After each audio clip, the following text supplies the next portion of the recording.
The story begins with Maddie, a teenage girl trapped in the afterlife who finds herself investigating her unexplained disappearance.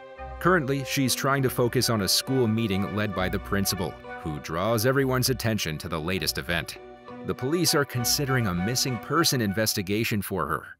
Meanwhile, conversations among the students reveal that her blood was found in the boiler room. It is suspected that she did not have her phone when she disappeared. Shortly afterwards, Maddie encounters Charlie, a fellow ghost who's been haunting the school since the 90s. Despite his attempts to make her feel at ease in the afterlife, Maddie is unhappy with her new situation. Charlie shows her around the school and introduces her to the support group for deceased individuals, led by another ghost named Mr. Martin. During their conversation, Maddie mentions that her blood was discovered in the boiler room, though her body has never been found. Wally, a fellow spirit, speculates that she might have been murdered and the perpetrator might have hidden her body. However, she finds the whole experience of the afterlife support group unsettling, particularly as she doesn't know how she died.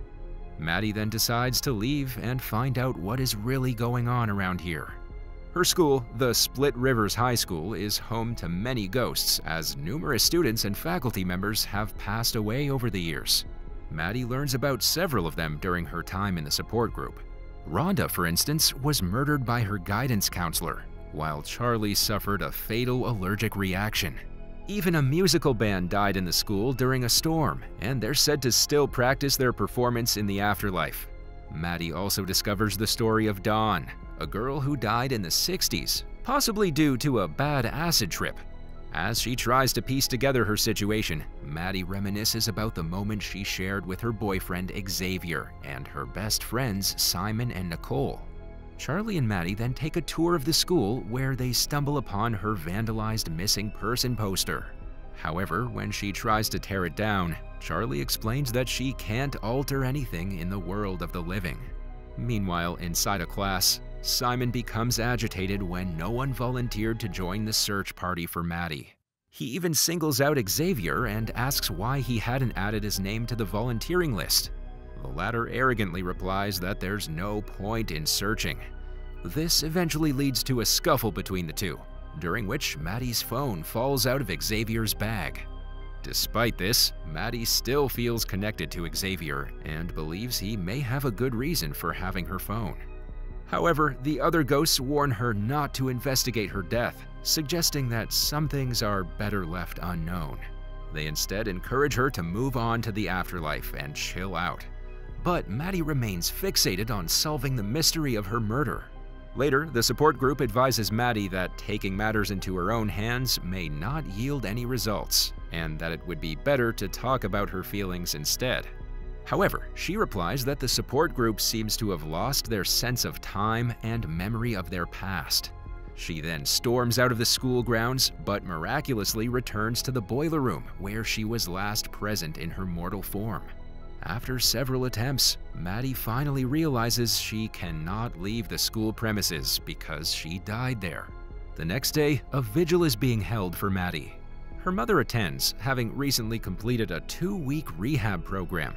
Meanwhile, the police take Xavier in for questioning and uncover evidence that he has been cheating on Maddie with a cheerleader named Claire. Xavier had mistakenly sent a text to Maddie asking her to change her route so that she wouldn't see him with Claire. But because Maddie's phone battery died, she had not seen the message. This is why Xavier stole her phone, because he wanted to delete the evidence of his infidelity. In the afterlife, Maddie hears everything, and it breaks her heart. During the vigil, Simon apologizes to a teacher for his earlier altercation with Xavier. However, he also believes that something serious has happened to Maddie. As her longtime friend, he knows she's a determined and independent person who wouldn't simply run away without reason. Emotionally overwhelmed, Simon moves to a corner of the classroom to stand by the window. Through tears, he watches the others gather outside with lit candles in their hands. Maddie, who is also deeply saddened, stands beside him and thanks him for being there for her when no one else seems to care about her absence. At this moment, Simon becomes aware of Maddie's presence and looks directly at her, calling out her name. It soon dawns on him that he can actually see her spirit. Maddie, Charlie, and Simon are all bewildered by this unexpected turn of events. However, this also confirms one thing for sure: Maddie is indeed dead. Despite the shock, she wastes no time and confides in Simon that Xavier had been unfaithful to her with Claire. However, before she can disclose more details, Nicole arrives there and summons Simon to join the search. Maddie tries to follow them, but as she soon reaches the school fence, she is once more abruptly transported back to the boiler room. Later, Charlie cautions Maddie not to reveal to other ghosts that she can communicate with humans, fearing they may exploit her ability to send messages from the afterlife. But she ignores his advice and raises the topic during the support group meeting, asking if anyone has ever tried to communicate with the living. However, the other ghosts conclude that she struggles to escape her past life. Mr. Martin suggests helping Maddie find closure by writing her obituary. Our girl initially refuses the idea and leaves the group alone on the school grounds. But Mr. Martin follows her, and they have a heart-to-heart conversation. Maddie confides in him that she's constantly worried about her mother, whose only caregiver is Maddie herself. Mr. Martin empathizes with her situation and encourages her to write her obituary to move on from her past disappointments. He claims that this would give her a sense of closure from her mortal life and find peace in the afterlife. Meanwhile, Xavier is under house arrest imposed by his father, the chief sheriff in the police department. Though Xavier wants to return to school, his father insists he stay low-key for the time being. We get to know that Xavier is struggling with depression and has been avoiding contact with Claire. It becomes clear that he's hiding something. When she visits him later, he tries to make her leave. But when Claire insists on talking, he says that he's afraid Maddie's body will be discovered. This indicates that Xavier knows Maddie is no longer alive. When his father asks why he had Maddie's phone, which they found empty, Xavier claims that he doesn't know anything as he couldn't figure out the passcode. However, it's revealed that the phone did not belong to Maddie. Xavier is well aware of this fact, but he doesn't say it out loud. In the following scene, Maddie pulls Simon to a storage room where she and Xavier often hung out, hoping to find something useful. They get lucky, and Simon discovers a fragment of Maddie's actual phone. Uncertain about what to do with it, Simon decides to hand it over to Mr. Anderson, a literature teacher at the school. He fears it might end up in the hands of Xavier's father, who could destroy it as evidence. Simon then shares with Maddie that her mother Sandra did not see her before her disappearance. This indicates that they may have had a falling out. Hearing this, Maddie realizes that she had no concrete recollection of her final hours. A few days later, Mr. Anderson acts suspiciously when police dogs arrive to search the school classroom. Meanwhile, when Maddie and Simon return to the storage room to look for more clues, they discover another piece of her phone. However, Mr. Anderson unexpectedly appears and prevents Simon from continuing his investigation. It's becoming clear that Mr. Anderson is involved in something bigger than any of them could have anticipated. In a flashback scene, Mr. Anderson kindly offers Maddie a listening ear if she ever needs someone to talk to. He then gives her a coin that once belonged to his father, revealing his own shared experiences of growing up with an alcoholic parent.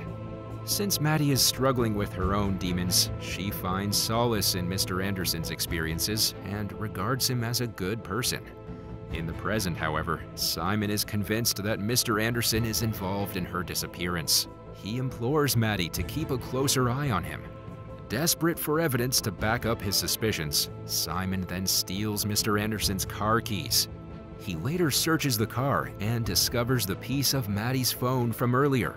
Surprisingly, Mr. Anderson had not turned over the potential evidence to the police, adding another suspicion to his character. A few days later, Maddie learns about Rhonda's tragic death during the support group's field day and becomes close to her. Rhonda reveals that her guidance counselor, Mr. Manfredo, was the only person interested in her emotional and academic well-being. However, when Rhonda received her college application results, Mr. Manfredo became enraged, accusing her of having a romantic relationship with him. When she tried to reason with him, He lost his cool and ended up murdering her.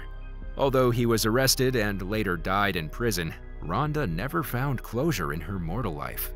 Maddie is saddened by this story, but becomes driven to uncover more details.